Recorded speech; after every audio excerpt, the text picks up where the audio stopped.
ವಿಶ್ವವಿದ್ಯಾಲಯ ರಾಯಚೂರಿನ leather ball cricket ತಂಡಕ್ಕೆ ಲಿಂಗಸೂಗೂರು ಬಸವೇಶ್ವರ ಕಾಲೇಜಿನ 3 ವಿದ್ಯಾರ್ಥಿಗಳು ಆಯ್ಕೆಯಾಗಿದ್ದಾರೆ.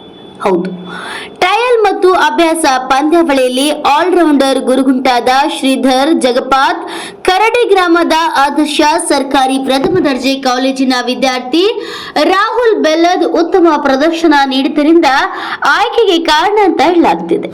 ರಾಜ್ಯ ಮಟ್ಟದ ಕರ್ನಾಟಕ ಸ್ಟೇಟ್ ಕ್ರಿಕೆಟ್ ಅಸೋಸಿಯೇಷನ್ ಪಂದ್ಯಗಳಲ್ಲಿಯೂ ಸಹ ಗುಣಮಟ್ಟದ ಪ್ರದರ್ಶನ ನೀಡಿ ಇದೇ ಜನವರಿ 15ರಂದು ತಮಿಳುನಾಡು ರಾಜ್ಯದ ಚೆನ್ನೈನಲ್ಲಿ ನಡೆಯುವ ಯೂನಿವರ್ಸಿಟಿ ಪಂದ್ಯಗಳಲ್ಲಿ ಮೈದಾನಕ್ಕಿಳಿದು ಅಲ್ಲಿನ ನೆಲದಲ್ಲಿ ಕರ್ನಾಟಕದ ಪರವಾಗಿ ಆಡಲಿದ್ದಾರೆಂದು ವೆದರ್ ಕ್ರಿಕೆಟ್ ಕ್ಲಬ್ನ ಕೋಚ್ ಅಹಮದ್ ಖಾದರ್ ಪಾಷಾ ಖುಷಿಯೊಂದಿಗೆ ಹೇಳಿದರು. ರಾಜ್ಯ ಮತ್ತು ಹೊರ ರಾಜ್ಯಗಳಲ್ಲಿ ಕ್ರಿಕೆಟ್ನಲ್ಲಿ ಸ್ಪರ್ಧೆ ಒಡ್ಡಿ ನಮ್ಮ ಲಿಂಗಸೂಗೂರು ಪಟ್ಟಣದ ಹೆಸರು ಹೊರ ರಾಜ್ಯದಲ್ಲಿ ಪರಿಚಯಿಸುತ್ತಿರುವುದು ಖುಷಿ ತಂದಿದೆ ಎಂದು ಬೀಗುತ್ತಿದ್ದಾರೆ ತರಬೇತುದಾರರಾದ ಪಾಷಾ ಅವರು. ಒಟ್ಟು 11 ಸದಸ್ಯರಿರುವ ತಂಡದಲ್ಲಿ ಲಿಂಗಸೂರು ತಾಲೂಕಿನಿಂದ 3 ಆಯ್ಕೆಯಾಗಿರುವುದು ತಾಲೂಕಿನ ಕ್ರಿಕೆಟ್ ಕ್ರೀಡಾಭಿಮಾನಿಗಳಲ್ಲಿ ಖುಷಿಯಂತಾನೆ ಮಾಡಿದೆ. ಆನಂದ್ ತುರ್ಯಾಳ್, ಎನ್ಕೆಸ್ಟ್ ವಿ4 ಬ್ಯೂರೋ ರಿಪೋರ್ಟ್, ರಾಯಚೂರು.